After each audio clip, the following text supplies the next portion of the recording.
आज कुठं फिरते मी तर वनामध्ये, कारण की आज मला जायचं होतं काकाच्या शेतात. माझ्या भावाला एक जर फोन केला ना लगेच ते घ्यायला येतात. मग मग त्यांच्यासोबत मी शेतात आले होते. गेल्या गेल्या दिसली तर आम्हाला पपई, जी माझ्या समर्थाची फेवरेट आहे, आणि ती त्याला मी कट करून दिली. बघते तर काकू नव्हते इथं, काकू गेले होते कापूसे, चला तोपर्यंत बसले. त्यानंतर मला दिसते इथे ॲलोवेरा, जो मला ना दिसला की मी लगेच कट करून घेत असते, आणि तो माझा तिथंच राहिला. त्यानंतर माझ्या भावानं मला आणून दिला होता. हा माझा लहाना भाऊ सगळ्यात घरामध्ये छोटा, आणि दिसायला बघा किती हायटेड आहे. त्यानंतर काकूबाईनं मस्त ताक आणलं होतं घरून, तर म्हटलं चला ताकच पिऊ, कारण की घरचं ताकच आवडतं मला प्यायला. इकडं ताक पिशीच ताक मी बिलकुल पित नाही. त्यानंतर आमचं पिल्लू खेळत होतं मस्त, पण ह्या दोघी जणी असा चिखलाचा खेळ मांडला. आता त्या दोघीचं पाहून हा बी तिथं गेला आणि चिखल खेळत होता.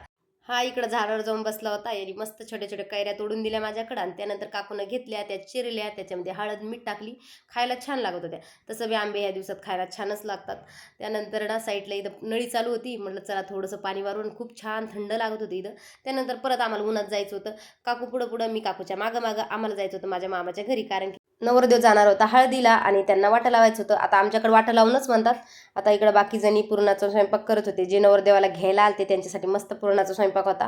हे पिल्लू इकडं भाजी विकत होतं, मदतच याचं काहीतरी भाजी विकायचं काम चालू होतं. त्यानंतर बाकी सर्वांना स्वयंपाक वगैरे केला, जेवणं वगैरे झाले. त्यानंतर हे नवरदेवाची आत्याबाईनं नवरदेवाला टोपी घातली, शाल ओढली. हे आत्याचंच काम असतं. आणि त्यानंतर मग नवरदेवानं सर्वांचा आशीर्वाद घेतला. हे आमचे मामा, त्यांच्याच मुलाचं लग्न होतं. तर सगळेजण निघाले त्यांच्या मागं मागं. आम्ही बी निघालो अक्षिदा घेऊन.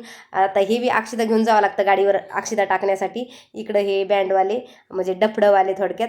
त्यानंतर मला ना लक्षातच आलं नाही की आपण चप्पल घालून पुढे जायला पाहिजे. मी बिना चप्पलाची गेले, आणि मग असे पाय भाजले, तिथून पळत आले. जास्त काही मला क्लिप घेताच नाही आल्या. पण जेवढा ना व्हिडिओच्या क्लिपा घेतल्या होत्या त्या यांनी घेतल्या होत्या, की याला माझा व्हिडिओ बनवायला बिलकुल आवडत नाही, पण याला मी व्हिडिओमध्ये जरूर घेत असते.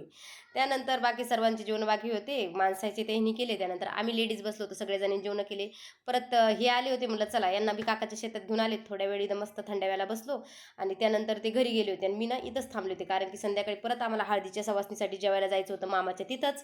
आणि ह्या पुरी भाजीपाला तोडायला आल्या, आणि त्यांनी मला आवाज देऊन बोलून घेतलं की मावशी इकडे या आणि माझा फोटो काढा, व्हिडिओ काढा. ही माझी बहिणीची मुलगी होती, आणि माझी श्रद्धा समर्थ. त्यानंतर सर्वांचे व्हिडिओ वगैरे काढले. समर्थ मस्त इकडे तिकडे पळत होता, त्याला बाहेरच निघायचं नव्हतं, पण त्याच्या मामानं त्याला बळजबरी बाहेर काढलं, पण तो काय ऐकतच नव्हता. त्यानंतर संध्याकाळच्या टायमाला डबल आम्ही आमच्या मामाच्या घरी गेलो. तिथं होत्या हळदीच्या सवासणी, आणि सर्वांनी मस्त जेवायला बसलो होतो. जेवणामध्ये वरण भात पोळी मस्त जेवायला होतं. जेवण वगैरे झालं, आणि माझ्या राण्या भावानं मला परत गावात आणून सोडलं. चला तर बाय, श्री स्वामी समर्थ.